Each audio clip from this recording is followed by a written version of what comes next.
नमस्कार, मैं नील कमल शर्मा आप लोगों के समक्ष अपने एक नए ब्लॉग के साथ पुनः हाजिर हूँ। जैसा कि आप लोगों को पता है, आज महाशिवरात्रि का पर्व है और आज का दिन एक विशेष संयोग का दिन है क्योंकि आज महाशिवरात्रि के साथ-साथ अंतर्राष्ट्रीय महिला दिवस भी है। तो मैं सबसे पहले महाशिवरात्रि के अवसर पे उन तमाम शिव भक्तों का या उन तमाम लोगों को बधाई एवं शुभकामनाएं देता हूँ। अब मैं अंतर्राष्ट्रीय महिला दिवस के उपलक्ष्य में उन तमाम महिलाओं को जिन्होंने महिलाओं के अधिकार को लेकर, जिन्होंने महिलाओं की अस्मिता को लेकर या जिन्होंने महिलाओं के अस्तित्व को लेकर समाज में क्रांति लाने का काम किया, उन तमाम स्त्रीवादी लेखिकाओं को या उन तमाम प्रबुद्ध लोगों को महिला दिवस की असीम बधाई व शुभकामनाएं देता हूँ। हालांकि हमारा देश अनादिकाल से ही महिलाओं को लेकर या पुरुष को लेकर, यानी महिलाओं और पुरुष में किसी तरह का कोई भेदभाव या किसी तरह का कोई पक्षपात नहीं करता। लेकिन कुछ ऐसे असामाजिक तत्व या कुछ ऐसे असामाजिक तत्वों के कारण ही यहाँ की संस्कृति को या यहाँ के प्राचीन परंपराओं को दूषित करने का काम किया गया। आज हम महाशिवरात्रि के अवसर पर आदि योगी के साथ साथ आदि शक्ति का भी स्मरण करेंगे। आदि शक्ति अर्थात स्त्री या महिलाएं। महिलाओं के संदर्भ में चूंकि मैं हिंदी साहित्य का अध्यापक और अध्येता दोनों हूँ, तो मुझे अनायास ही ऐसा प्रतीत हुआ या मेरे अंतर्मन में ऐसे भाव जागृत हुए कि क्यों ना आज महिला दिवस के अवसर पर या क्यों ना आज अंतर्राष्ट्रीय महिला दिवस के अवसर पर हम हिंदी के किसी एक ऐसे कवि को आपके समक्ष रखें जिन्होंने महिलाओं की स्थिति को बखूबी समाज में चित्रित किया है। मेरा जहाँ तक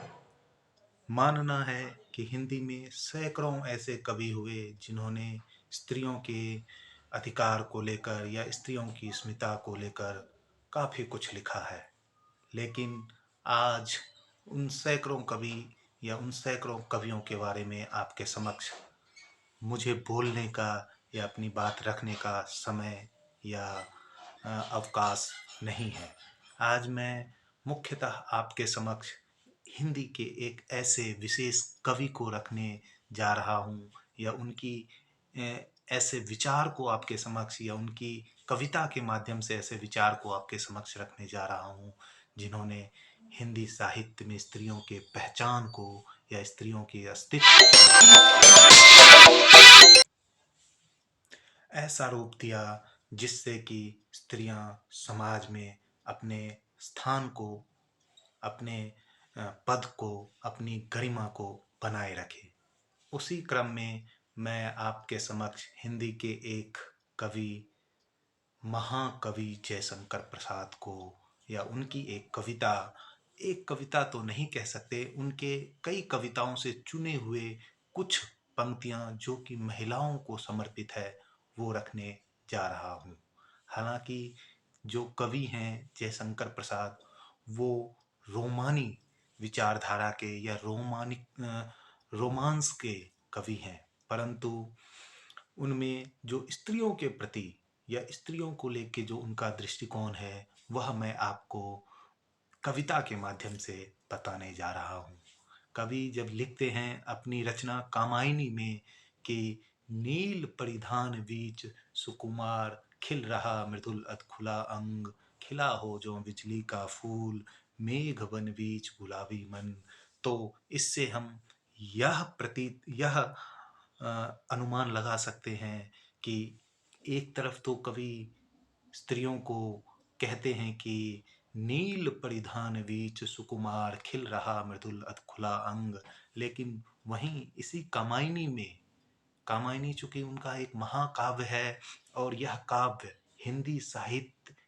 में अपना विशेष स्थान रखती है, तो वहीं दूसरी तरफ कामायनी के अन्य सर्ग में कवि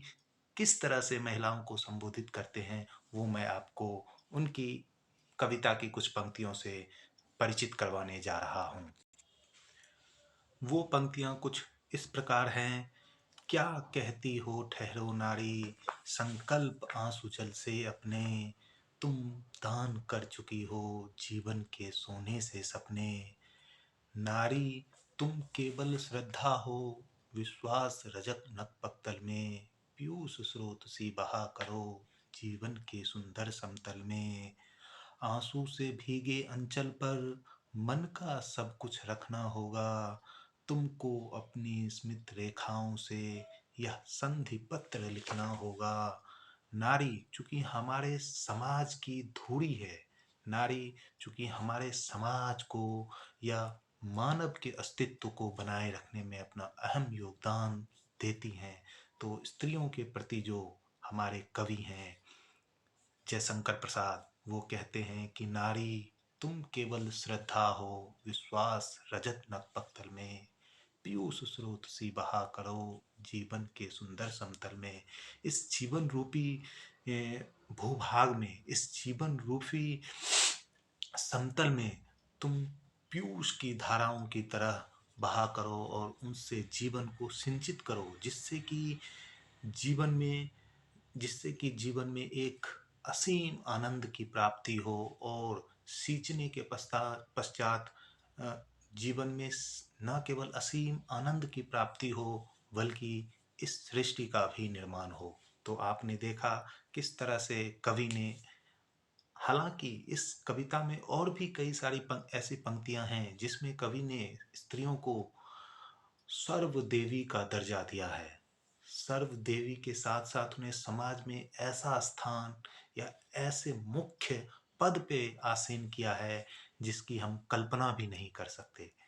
तो इसके लिए चूंकि समय अल्प है, हमारे पास समय की कमी है, तो हम बस उस कवि या उन कवि की मानसिकता से आपको परिचित करवाने का प्रयत्न कर रहे थे कि कवि ने स्त्रियों को क्या अनुपम, क्या अलौकिक रूप में हमारे समक्ष रखा है। तो पुनः एक बार मैं आपको महाशिवरात्रि और अंतर्राष्ट्रीय महिला दिवस के अवसर पर असीम बधाई व शुभकामनाएं देता हूँ। धन्यवाद।